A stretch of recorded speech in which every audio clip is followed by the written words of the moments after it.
United States of Europe giving the EU the respect they deserve by making fun of them, just like the US. This week, corporate sponsors claim climate summit victory for corporate sponsors.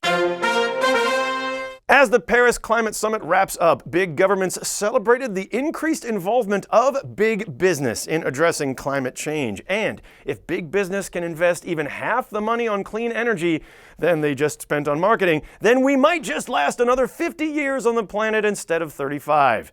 With that in mind, we cut to the Paris closing press conference, now in progress. On behalf of the COP21 Climate Summit, France would like to acknowledge the generous financing from some of the biggest polluters on the planet for making this summit possible. EDF, proud owners of the dirtiest coal-fired power plants in Europe.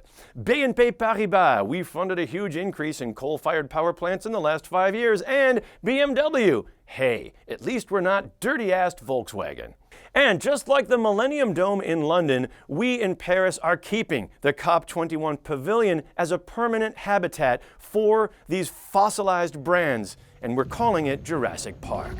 We'd also like to applaud private sector initiatives like the clean tech promises of Bill Gates, Mark Zuckerberg, and Jeff Bezos, one of whom doesn't seem to be a power-hungry sociopath, as well as the RE100, 100 global corporations pledging renewable energy by some point in the future, like IKEA, chopping down forests so we can market horse meat, Coca-Cola, taking fresh water from the earth and adding sugar, H&M, keeping those Bangladeshi sweatshops busy, Nestle, fresh water is not a basic human right, Starbucks, I hope we're using our profits for good because we're sure not paying taxes.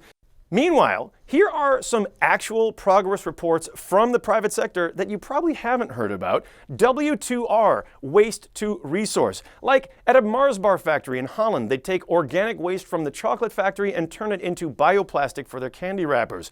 Blue energy. If you put a membrane between salt water and fresh water, the salt molecules migrate and generate a tiny electric charge, which if you stretch it out over miles of open water, isn't so little. Solar-powered roads. They provide their own streetlights. They pump energy into the grid, and they're already doing it. Waka Waka Power, solar-powered flashlights and solar-powered phone rechargers. Wind Drinker, wind-powered water pump and filtration system. Rainmaker, wind-powered condenser unit to create water out of thin air. Raising the question, why aren't we doing this already?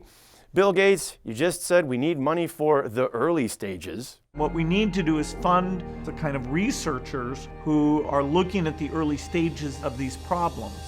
Well, thanks. It's nice to have your startup money, but please pick up the pace and let's hope the future of clean tech on this planet doesn't rely on Windows 8. For United States of Europe, I'm Greg Shapiro.